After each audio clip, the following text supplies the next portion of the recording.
Anselm Feuerbach, one of the most prominent German painters of the 19th century, was a leading figure of the German neoclassical movement.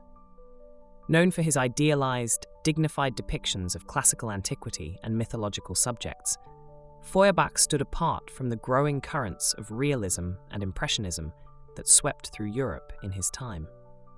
His career was marked by rigorous academic training, a deep affinity for ancient cultures, and a personal struggle between his artistic ideals and the shifting tastes of the art world. Feuerbach was born on September 12, 1829, in Speyer, a town in the Rhineland-Palatinate region of Germany. He came from a distinguished intellectual family. His father, Joseph Anselm Feuerbach, was a respected archaeologist and professor of classical studies, and his grandfather was the noted legal philosopher Paul Johann Anselm Ritter von Feuerbach. This scholarly environment fostered in young Anselm an enduring love of classical antiquity, which would become a central pillar of his artistic vision. In 1845, at the age of 16, Feuerbach began his formal art education at the Düsseldorf Academy, a school renowned for its role in the Düsseldorf School of Painting, which emphasized historical and religious themes with detailed realism. His early training provided a solid foundation in draftsmanship and historical composition. However, Feuerbach soon found the prevailing style of the Düsseldorf school too narrow and conservative for his ambitions. Seeking broader artistic horizons, Feuerbach transferred to the Munich Academy in 1848. There, he came into contact with artists and intellectuals who were more aligned with his growing interest in classical forms and Italian Renaissance art.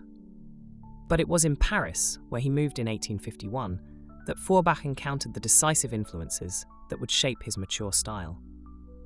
In the French capital, he studied under Thomas Couture, a leading history painter of the era.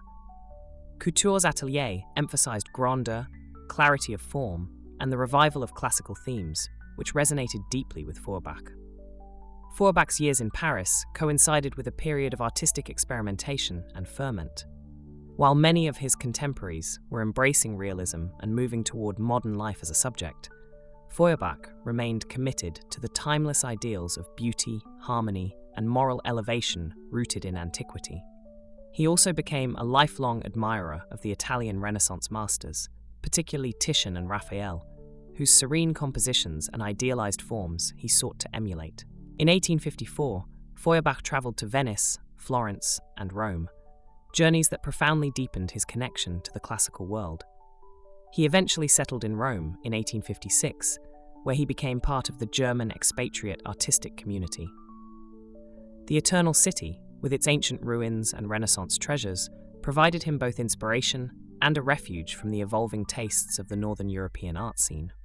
Rome was also where Feuerbach formed an important professional and personal relationship with the composer Johannes Brahms, who admired the painter's idealism and aesthetic rigor.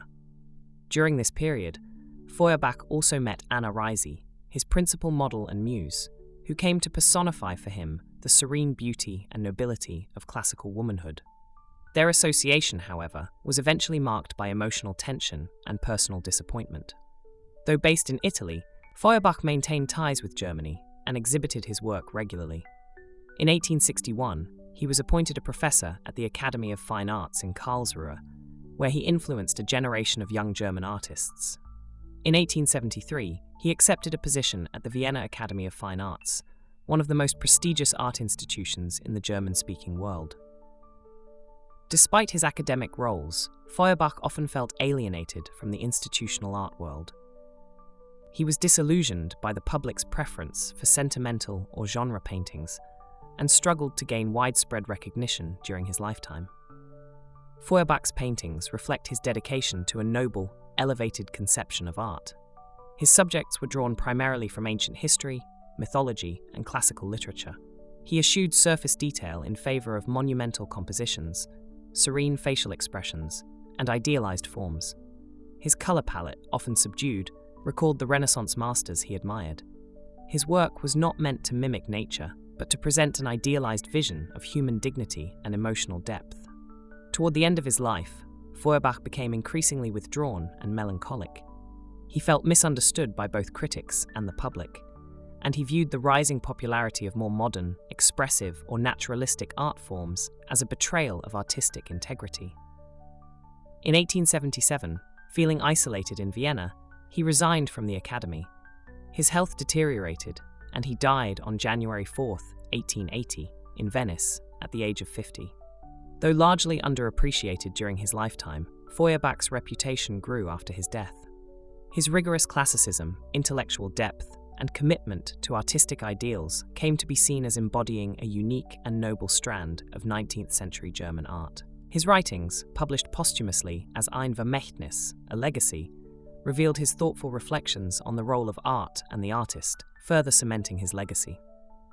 Today, Anselm Feuerbach is remembered as a painter of lofty ideals, whose work stands as a testament to the enduring appeal of classical beauty and the moral seriousness of art.